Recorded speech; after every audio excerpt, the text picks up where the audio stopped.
आज हम लोग करेंगे कौन से गोल्डन सूत्र बताए हैं पराशर ऋषि जी ने जब आप एक कुंडली को देखते हैं। सबसे पहले आपको क्या देखना है, कौन से रूल्स हैं जो बताएंगे कि कब बृहस्पति भी एक पाप ग्रह की तरह काम करेगा, या कौन से रूल बताएंगे जहां शनि भी एक शुभ ग्रह बन जाएगा। आप लोगों ने नेचुरल सिग्निफिकेशन सारे प्लैनेट्स के कर लिए हैं, सारी राशियां कर ली हैं, 12 राशियां, उनके सिग्निफिकेशन है ना, और 12 घरों के सिग्निफिकेशन। तो अब हमें वो देखना है कि कब कोई ग्रह फंक्शनली मेलेफिक बन जाता है या फंक्शनली बेनिफिक बन जाता है।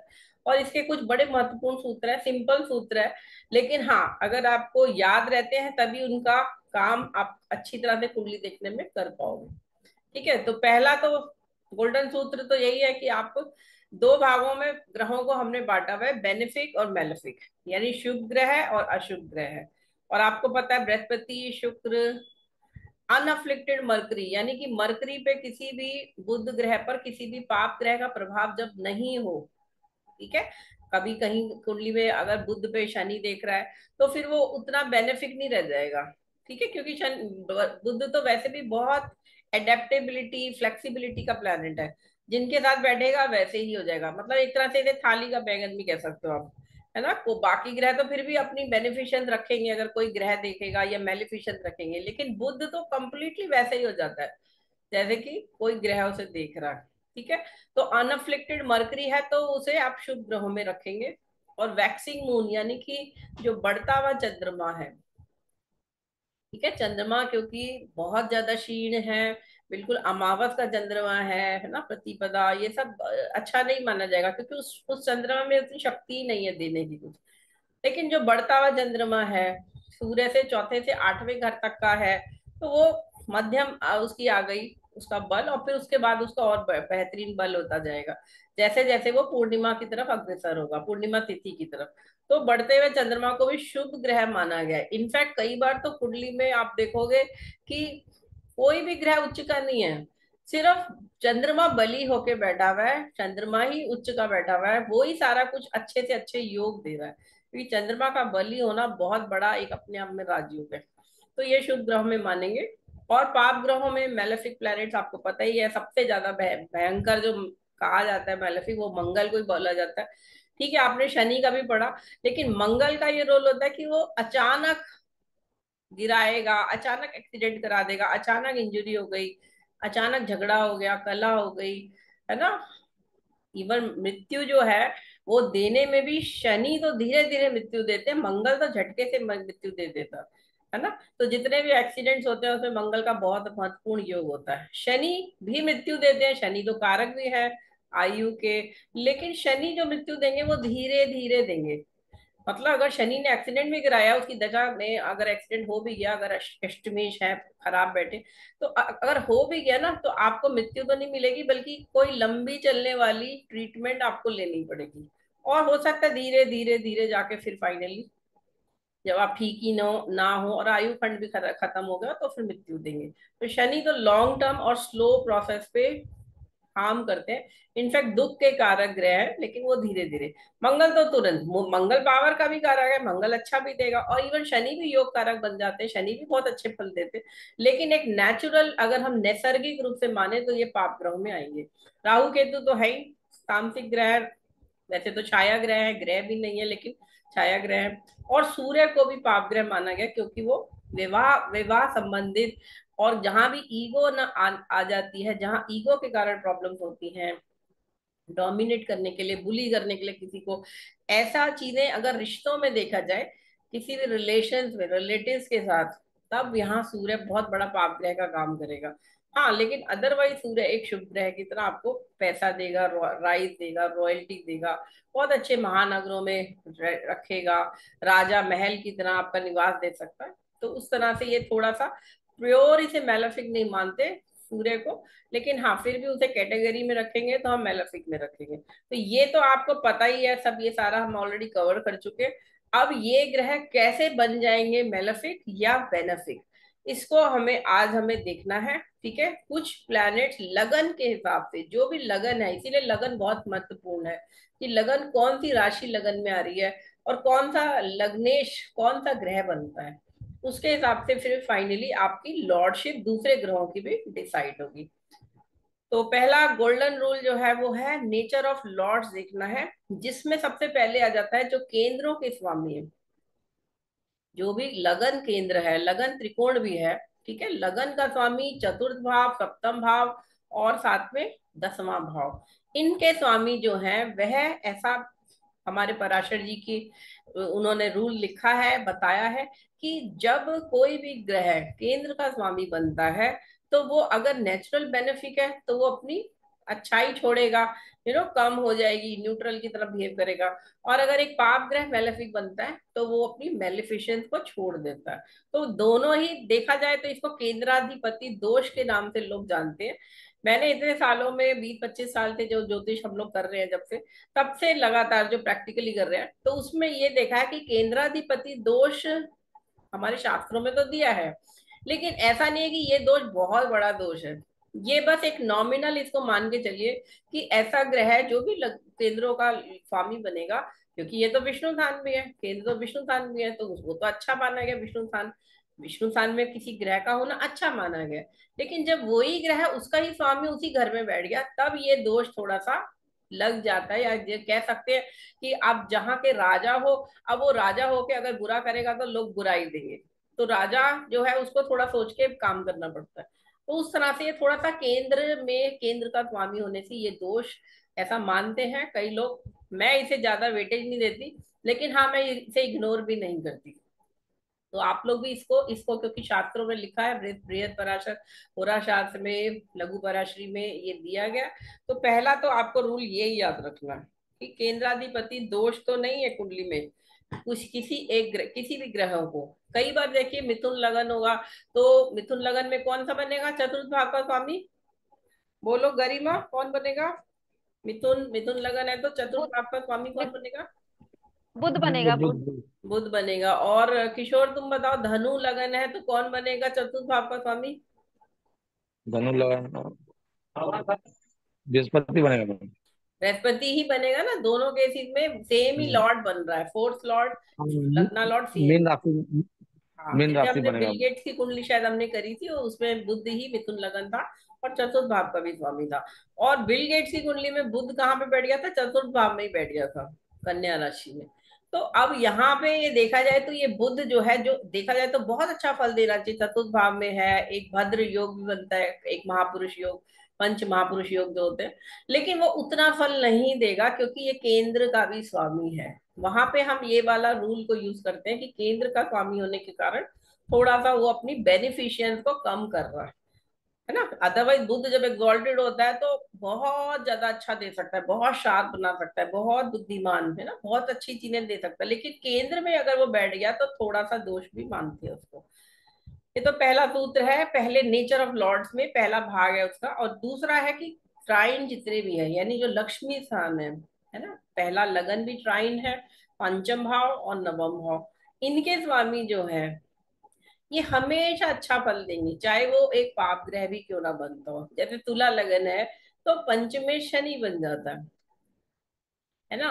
तो यहाँ पे क्या हो रहा है कि शनि पाप ग्रह तो है, नैसर्गिक पाप ग्रह है, और वो अपना शनि का जो रोल है वो तो खैर करेगा। लेकिन जब शनि की दशा आएगी, पंचमेश की दशा आएगी या नवमें शनि है मान लो, तो वहां पे ये बहुत अच्छा फल, मतलब उसको लाइफ में, करियर में, उसके आगे जिंदगी में राइज तो देगा। ठीक है। तो क्योंकि ये लक्ष्मी स्थान है तो ये रूल मान के चलो, पंचमेश नवमेश जो भी या लग्ने जो भी है ग्रह कुंडली में, जब आप कुंडली देखना शुरू करेंगे ना तो हम आपको ऐसे नोट करना शुरू करना चाहिए। आइडियली शुरू में आपको पेन पेंसिल पेपर लेके बैठना चाहिए, कुंडली सामने रखो। मैम एक चीज़ कहूँ, जैसे हाँ मिथुन बोलो। लगन का कुंडली हुआ मैम, और शनि अष्टमेश भी हो गया और यहाँ भाग्यश भी है, तो हम्म, फिर भी वो शनि अच्छा ही करेगा। क्या बोल रहे हैं, जोर से बोलिए। बोल रहा हूँ मैं, मिथुन लगन का कुंडली किसी का बनता हो और हम्म, शनि तो भाग्यश भी है प्लस अष्टमेश भी है, मकर राशि का मालिक हो गया शनि ना अष्टमेश में, और वो 11 नंबर सारे में हो गया रूल्स पे फिर। मैं आ रही हूँ, अभी हमने रूल शुरू ही तो करे, अभी तो 6 रूल पढ़ने हैं आपने, अभी तो ये सारे रूल हाँ, कवर हो नहीं जाएंगे नहीं जो नहीं, आप क्वेश्चन पूछ रहे हैं। वो मैं नहीं, जैसे कि मेरा कहने का था कि अष्टमेश हो गया, वो फिर भी शुभ ही मतलब रिजल्ट देगा अच्छा ना। आप थोड़ा धीरे धीरे बोलो, क्या बोल रहे हो कुछ समझ नहीं आ रहा, थोड़ा मैं धीरे बोल से रहा हूँ मैम, पूछो और थोड़ा आवाज तेज में पूछो। हाँ मैम, मैं पूछ रहा था, शनि मिथुन लगन का कुंडली किसी का बनता हो, हाँ। शनि अष्टमेश भी हो गया वहाँ और शनि हाँ। भाग्येश भी है, तो हाँ। इस स्थिति में भी क्या शनि अच्छा रिजल्ट देगा ही? जैसे कि आपने अभी कहा ना कि मतलब त्रिकोण का हमेशा किशोर जी, रिजल्ट मैंने अच्छा देता आपको है। क्या बोला? मैंने आपको 6 रूल कराने हैं, उसमें मैं अष्टमेश का रूल भी कवर करूंगी। तो आप इस तरह वाले जो क्वेश्चन है ये बाद में पूछिएगा, जब सारे के 6 रूल कवर हो जाएंगे, क्योंकि अच्छा अष्टमेश के ठीक है अलग ठीक। रूल है, वो भी मैं अलग कराऊंगी। आपको 6 रूल पढ़ने हैं अभी। आप छठे रूल को अच्छा मेरे को ठीक है। पहले रूल में क्वेश्चन पूछ रहे हो, है ना? तो अभी आप अच्छा पहले ठीक रूल ठीक तो ठीक। जान लो सारे। जब सारे रूल पूरे के बाद भी आपका कोई क्वेश्चन रह जाएगा तब आप बताओ। अभी क्वेश्चन पूछना चाहते हैं ठीक इस पे पूछो, केंद्राधिपति दोष है या ट्राइन पे पूछना तो उस पे पूछो बस। अभी है। छह अच्छा रूल ठीक पढ़ने हैं है। आपने, ठीक है? चलिए, तीसरा रूल जो नेचर ऑफ लॉर्ड्स का ही जो पहले रूल का तीसरा भाग है वो है त्रिषडाय। त्रि माने तीन, षड माने छह छह, और आय मतलब 11वां घर का स्वामी। तो तीन त्रिषड आय के जो स्वामी हैं उनको शास्त्रों में तो हमेशा बोला गया है कि वो मेलेफिक की तरह बिहेव करेंगे। चाहे बृहस्पति आपका अगर कुंभ लगन है तो बृहस्पति आपका 11वें घर का स्वामी बन जाता है, तब भी बृहस्पति को यहाँ मानेंगे कि ये मेलेफिक रोल दे, मेलेफिक प्ले करेगा, फंक्शनल मेलेफिक।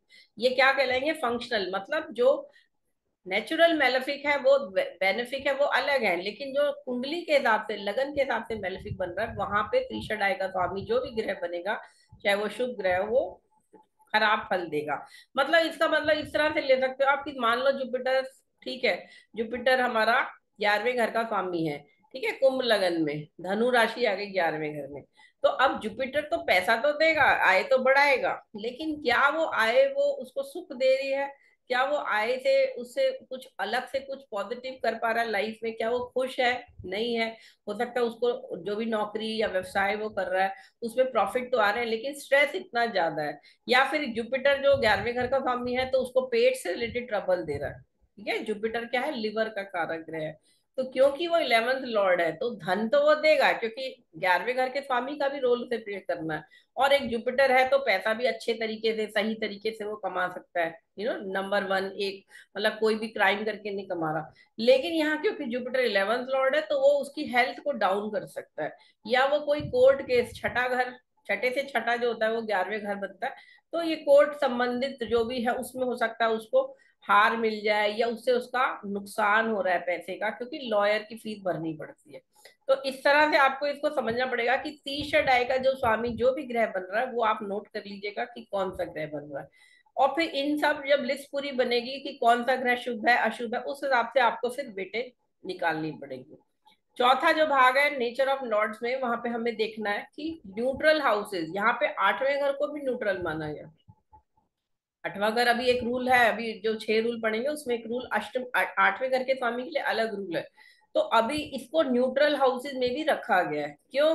क्योंकि ये कैसा फल देंगे इसके घर के स्वामी, जिसकी भी दूसरे हाउस की लॉर्डशिप इसके घर के स्वामी की होगी।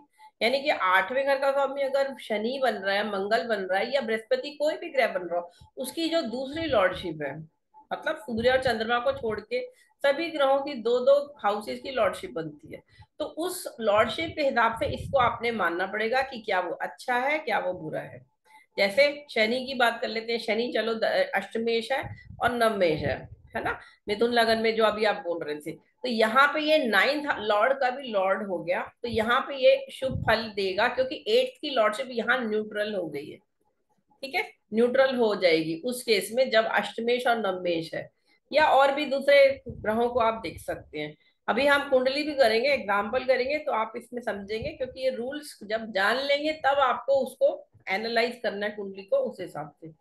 तो ये छोटे से 4 रूल है, फर्स्ट जो रूल है उसके 4 भाग है जो ये मैंने आपको यहाँ दिए हैं। अब दूसरे रूल पे आते हैं। अब ये जो आपने ये तो नोट कर लिया शुभ अशुभ कौन सा है, नैसर्गिक तो पता ही है हमें, और हमने फंक्शनल यानी कि फंक्शनली कुंडली में कौन सा ग्रह शुभ है अशुभ है वो भी नोट कर लिया।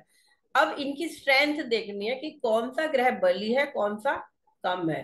तो ये कंपैरिजन आपको करना पड़ेगा। तो जितने भी केंद्र के लॉर्ड है उसमें सबसे ज्यादा स्ट्रॉन्ग लॉर्ड कौन कहलाएगा? चारों लॉर्ड्स में से 10th लॉर्ड को सबसे स्ट्रॉन्ग माना जाएगा, क्योंकि वो 10th लॉर्ड है। उससे कम 7th लॉर्ड, उससे कम 4th लॉर्ड, और फिर लास्ट में हम लगना लॉर्ड को लेंगे। स्ट्रेंथ सबकी है, चारों स्ट्रेंथ माने जाएंगी, लेकिन उनमें कंपैरिजन अगर आपस में करेंगे रिलेटिवली, है ना, एक दूसरे के कंपैरिजन में, क्यों? क्योंकि कई बार ऐसे योग बनेंगे जहां दो लॉर्ड इकट्ठे बैठे हुए हैं, या चार चार ग्रह इकट्ठे बैठे हुए हैं एक ही राशि में। तो आपको ये समझना होगा कि इसमें से कौन सा ग्रह डोमिनेट करने वाला है।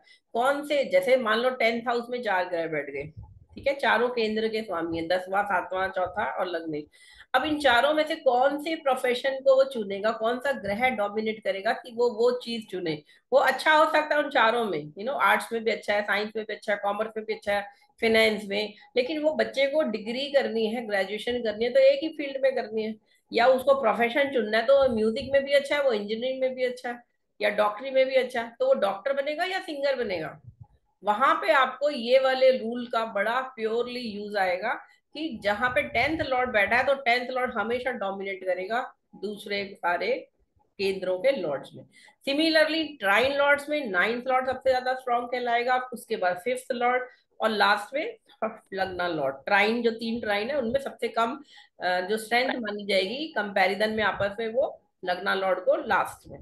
त्रिशाडाई में 11वां घर का स्वामी, छठे घर का स्वामी, फिर तीसरे घर का स्वामी स्ट्रेंथ में। न्यूट्रल लॉर्ड्स में लेकिन यहाँ पे थोड़ा सा चेंज है, क्योंकि अभी तक हम देख रहे हैं कि जो हाईएस्ट नंबर है वो वाला लॉर्ड डोमिनेट कर रहा है स्ट्रेंथ में। लेकिन न्यूट्रल लॉर्ड्स में 8th लॉर्ड को हमेशा 12th और सेकंड से भी ज्यादा पावर मानी गई है। 8th लॉर्ड और 12th लॉर्ड इकट्ठे बैठे हैं, तो यहाँ पे 12th लॉर्ड कुछ नहीं करने वाला। क्यों? क्योंकि उसकी पावर 8th लॉर्ड से हमेशा कम आकी गई है, और 8th लॉर्ड रूल करेगा, वो जो चाहेगा उस हिसाब से कुंडली में फल देगा आपको। ये सेकंड रूल है। स्ट्रेंथ आपको देखनी है, पहले आपने लॉर्डशिप देख ली उस हिसाब से, और फिर फाइनली इनकी आपस में स्ट्रेंथ। ये भी नोट करिएगा आप, जब आप कुंडली शुरू करेंगे, होमवर्क मैं दूंगी, आप लोग उसको पेपर पेन से लिख के मुझे साफ साफ लिख के बताएंगे। ऐसे नहीं करना कि बस सिंपल लिख दिया को ऊपर व्हाट्सएप पे, पेपर पे लिख के, पेन अच्छा पेन यूज करना, उससे उस कुंडली का एनालिसिस लिखेंगे, और फिर वो मेरे को फोटो उसकी, होमवर्क जो मिलेगा उसकी आप फोटो मुझे 2-3 पेज, जितने भी पेज आप लिखेंगे वो भेजेंगे मेरे को। थर्ड रूल अब आ जाता है 8th लॉर्ड पे, जिसके लिए किशोर जी ने प्रश्न किया, तो वो अब आप सुन लीजिए किशोर जी ध्यान से। Lord of 12th from 9th, जो 8वां घर है वो, अगर हम लगन मान ले 9th हाउस को, तो वहां से ये 12th बन जाता है, ठीक है। तो इसीलिए 8वें घर को हमेशा माना गया है कि ये लॉस कराता है हमारे भाग्य का। 9th हाउस इज लक, तो उसका लॉस करा रहा है 8वां घर, तो इसीलिए, क्योंकि ये 12वां 12वां पड़ता है 9th हाउस से, तो इसीलिए इसको हमेशा, चाहे कोई भी ग्रह बनता है 8वें घर का स्वामी, वो आपको नुकसान करेगा। इवन ऐसे मैंने कितने हॉरोस्कोप हैं जिनमें प्रिडिक्शन दी जहां पे जुपिटर बना हुआ है 8th लॉर्ड, और कहने को जुपिटर की महादशा चल रही है, बड़ा अच्छा चल रहा है जी, जुपिटर की अंतर है, जुपिटर का पतंतर है, या किसी भी महादशा के अंदर पतंतर जुपिटर का है, तब भी उसने मृत्यु दे दी, तब भी उसने नुकसान करा दिया, बिजनेस में लॉस करा दिया, तब भी उसने उसको ब्रेकअप करा दिया, लव अफेयर टूट गया, शादी टूट गई। तो ऐसा नहीं है कि ये सारे ग्रह, हमारे गुरुजी तो राव सर कहते हैं कि हर ग्रह, ब्रह्मा भी है, विष्णु भी है, और महेश भी है। मतलब वो क्रिएटर भी है, वो ऑर्गेनाइजर पालन करता भी है, और वो डिस्ट्रॉयर भी है। ये मान के चलो, हर ग्रह, चाहे वो राहु केतु हो, चाहे वो शनि हो, हर ग्रह है। लेकिन हमें ये देखना है कि जब कुंडली में 9 ग्रह हैं, तो कोई ना कोई ग्रह तो लीड करेगा, है ना। जैसे घर में कई लोग रहते हैं, पिताजी की चलती है, कहीं कहीं माता जी की चलती है, कहीं बेटे की चलती है ज्यादा, है ना, कहीं बेटी की चलती है, बेटी की इच्छा के अकॉर्डिंगली सब लोग चलते हैं घर में, कि वो लाडली है या वो नाराज हो जाएगी। तो इस तरह से हमें ये भी देखना है कि 9 ग्रहों में से कौन सा ग्रह रूल करेगा। मीन लगन में शुक्र तीसरा और 8वें घर का स्वामी बन जाता है, ठीक है। अभी तीसरा घर भी जो है, हमारे शास्त्रों में, आपने तीसरे घर के मैंने सिग्निफिकेशन आपको पढ़ाए थे। तीसरा घर जो है 6, 8, 12 के बाद जो 4th नंबर पे हम बैड मानेंगे, या मानेंगे कि जो बहुत अच्छा नहीं मानते जैसे कुंडली में घर, तो वो तीसरा घर का स्वामी बनता है। तो अगर कोई ग्रह 2 लॉर्डशिप ऐसी ले लेता है, ठीक है, जो कि बहुत अच्छी मानी नहीं गई है, क्योंकि त्रिशडाई में भी तीसरा अच्छा नहीं माना गया, मेलेफिक माना गया, तो वहां वो ग्रह ज्यादा नेगेटिव वर्क करेगा मीन लगन के लिए। इसीलिए शुक्र बहुत ज्यादा खराब फल देता है। शुक्र की महादशा, अंतरदशा या प्रत्यंतर कोई भी हो, वहां पे उसको नुकसान ही होता है। कई लोगों को मैंने देखा है शुक्र की महादशा में उनको नुकसान होता है, जबकि शुक्र तो सबसे शुभ ग्रह है, आफ्टर जुपिटर तो शुक्र को ही माना गया। इसी तरह वर्गो लगन के लिए मंगल बन जाता है थर्ड और एट्थ लॉर्ड। मंगल को इसीलिए बिटर एनिमी मानते हैं बुध का। वर्गो लगन के लिए तो ज्यादा ही तंग करता है। ठीक है। टॉरस लगन के लिए इसी तरह जुपिटर बनता है, और स्कॉर्पियो के लिए मरकरी। तो इस तरह से बुध और मंगल एकदम से विपरीत हो जाते हैं, और जुपिटर वीनस भी। अभी मेरे पास कल एक कुंडली कोई दिखाने आए थे, तो वहां वो बता रहे थे उनका तो जुपिटर वीनस में ही उनके करियर में, जैसे कहते हैं ना, डाउनफॉल आ गया बिल्कुल। लोग उनके अगेंस्ट हो गए, चार्जशीट हो रही है, प्रॉब्लम्स आ रही हैं बहुत सारी, जबकि बहुत राइज किया हुआ था उससे पहले उन्होंने। कहने को दोनों गुरु थे, दोनों गुरुओं की दशा। लेकिन जुपिटर वीनस, वीनस जुपिटर, ये दशाएं भी जब आप पढ़ोगे डिटेल में पराश्री दशा, तब आपको समझ में आएगा कि ये ग्रह भी, शुभ ग्रह भी आपको कई बार दंड देते हैं, और आपकी कुंडली में उस समय नेगेटिव पीरियड होता है। ठीक है। अब जैसे तुला लगन है, तो वहां लग्नेश और अष्टमेश एक ही ग्रह बन जाता है। तो यहाँ पे आपको ये जरूर याद रखना है कि ठीक है, लग्नेश है तो वो शुभ तो बना रहा है, लेकिन अगर वो ही ग्रह पीड़ित हो गया, अगर किसी और पाप ग्रह से पीड़ित है, लग्नेश या अष्टमेश जो दोनों एक ही ग्रह बन रहा है, तब वो ग्रह नेगेटिव ही फल देगा लग्नेश होकर भी। ये याद रखिएगा, लगन हमेशा शरीर है। तो लग्नेश और अष्टमेश जब दोनों एक ही ग्रह बनते हैं, तो लगन आपका शरीर है, और वो पीड़ा पीड़ित कब होगा, बीमार रहने लगेगा, ऑफ एंड ऑन आप बीमार रहेंगे, अगर शुभ प्रभाव उस ग्रह पर नहीं है, और या फिर वो खराब बैठा है। मान लो लग्नेश एट्थ हाउस में ही बैठा हुआ है ना, मेष लगन है, मेष लगन में भी मंगल ही बनता है अष्टमेश। जैसे तुला लगन में शुक्र ही बनता है अष्टमेश, वैसे ही मेष लगन में भी मंगल ही बनता है अष्टमी। अब अगर ये मंगल नीच का हो गया, कर्क का हो गया मंगल चतुर्थ भाव में, तो ये बहुत खराब फल देगा। अष्टम में बैठा है अष्टमेश होके तो भी खराब फल दे रहा है, और कोई शुभ ग्रह नहीं देख रहा, हम ये मान के चल रहे हैं। ठीक है। लेकिन अगर यही मंगल उच्च का बैठ गया 10वें घर में, अष्टमेश भी है ये यहाँ पे, लेकिन क्योंकि यहाँ ये शुभ बैठ गया है, एग्जॉल्टेड बैठ गया है, तो भी ये मंगल अष्टमेश का काम नहीं करेगा उतना, मतलब जैसे कह सकते हैं नॉमिनल करेगा, 10% 20%, बट लगन का फल देगा, और ऑब्वियसली करियर में तो देगा ही देगा। तो ये रूल भी आपको याद रखना है कि 8वें घर का स्वामी कैसा बैठा है, किसके दूसरे घर का स्वामी है, क्या शुभ प्रभाव उस पर है नहीं है, और ऑब्वियसली उसकी लॉर्डशिप, सेकंड लॉर्डशिप भी गवर्न कर रही है, कि अगर वो थर्ड और 11th का भी लॉर्ड है, किसी का भी एक का, तो डेफिनेटली फिर वो खराब ही देगा। दोनों लॉर्डशिप खराब हो गई तो फिर तो खराब है। अब सन और मून भी बनते हैं एट्थ लॉर्ड। तो याद रखिए, ये भी गोल्डन रूल है कि सन और मून को कभी भी अष्टम का दोष नहीं लगता। यानी कर्क राशि अगर अष्टम में आ जाती है, या सिंह राशि अष्टम में आ जाती है, जैसे मकर लगन के लिए आ जाती है सिंह राशि, तो उस केस में ये उसको अष्टमेश का काम नहीं करेगा, क्योंकि सूर्य और चंद्रमा तो माता पिता है ना, वो तो अपने बच्चे के लिए कभी नेगेटिव नहीं कर सकते। ये हम मान के चल रहे हैं 99.99% में केसेस में, दुनिया में कोई भी माँ बाप अपने बच्चे का नुकसान नहीं करता या नहीं करना चाहता। तो यहाँ पे सन और मून को एक गोल्डन रूल रखा गया, तीसरा गोल्डन रूल जो है कि अष्टमेश अगर वो बनेंगे, तो वो उतना खराब फल नहीं देंगे, अष्टम का रोल नहीं प्ले करेंगे। हो सकता है कोई और ग्रह सेकंड जो नेगेटिव बन रहा है वो आपको उस समय मृत्यु दे या प्रॉब्लम दे, लेकिन सूर्य और चंद्रमा की दशा में आपको कुछ नहीं होगा एटलीस्ट। ये मान के चलो, अगर सूर्य और चंद्रमा, या सूर्य या चंद्रमा आपके अष्टमेश बन रहे हैं। ठीक है। जैसे सेजिटेरियस लगना, धनु लगन में चंद्रमा बन जाता है ना अष्टमेश, और कैप्रिकॉन लगन में भी सिंह बन जाता है अष्टमेश। तो ये रूल, थर्ड रूल भी बड़ा इंपॉर्टेंट है, अष्टम का स्वामी जो बनता है अष्टमेश, इसको आपको ध्यान में रखना। कुंडली जब आप देखेंगे तो ये नोट करेंगे कि अष्टमेश कहाँ का स्वामी है, क्या ये फल देगा नहीं देगा। अच्छा, चौथे सूत्र पे आते हैं, बहुत इंपॉर्टेंट सूत्र है ये भी। यहाँ पे योग कारक, अब योग कारक प्लैनेट कौन सा होता है, जो केंद्र और त्रिकोण का स्वामी बनता है। जैसे कि तुला लगन में तो बनता ही है शनि योग कारक, है ना, वैसे ही टॉरस लगन में भी शनि योग कारक बनता है। ठीक है। ऐसे ही शनि लगन में हो तो शुक्र योग कारक बनता है, चंद्रमा और मंगल एक दूसरे के लिए योग कारक बनते हैं। ठीक है। तो योग कारक प्लैनेट भी आपने अलग से कुंडली में नोट करना है कि कौन सा ग्रह है, कोई ग्रह क्या योग कारक प्लैनेट है कुंडली में, क्योंकि ये हमेशा शुभ फल देगा। और अगर वो अच्छा बैठा है, देखिए कोई भी ग्रह, पहले तो हमने ये देखना है कि वो कौन सा स्वामी है, क्या शुभ है अशुभ है, फिर उसको देखना है कि उसके ऊपर कोई और नेगेटिव इफेक्ट तो नहीं है। अगर वो ठीक से बैठा है तो वो ग्रह देने में सक्षम है आपको सब चीजें।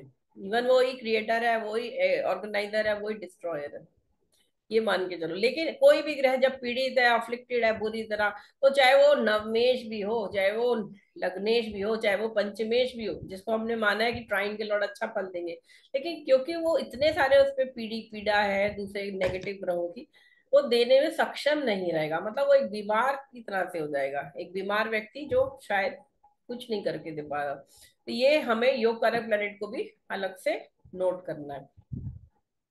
अब ये जो पहले, अब आपने नोट कर लिया, मान लीजिए आपने नोट कर लिया ये ग्रह मेलेफिक, ये नेगेटिव है ना, सारा कुछ शुभ अशुभ लिख लिया आपने कुंडली में।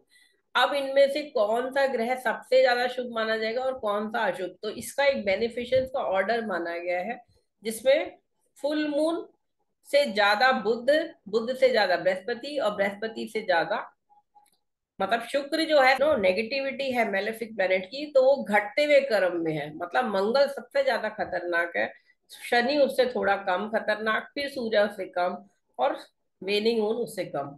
अगर बुध को भी लेंगे तो फिर वो और उससे कम। तो इस तरह से आपको ग्रहों का ये भी पता होना चाहिए कि किसको सबसे ज्यादा नेगेटिव माना गया, किसको सबसे ज्यादा शुभ माना गया। तो यहाँ सबसे ज्यादा शुभ हो गया शुक्र, और सबसे ज्यादा अशुभ हो गया मंगल। और आप अब नोट करके रखिए, चार रूप सूत्र हमने पढ़ लिए हैं, क्वेश्चंस हम डिस्कस करेंगे, एग्जाम्पल पे जाएंगे, आज हम एक लाइव अच्छा एग्जाम्पल हम लेंगे, और होमवर्क भी अब से करना है आपको।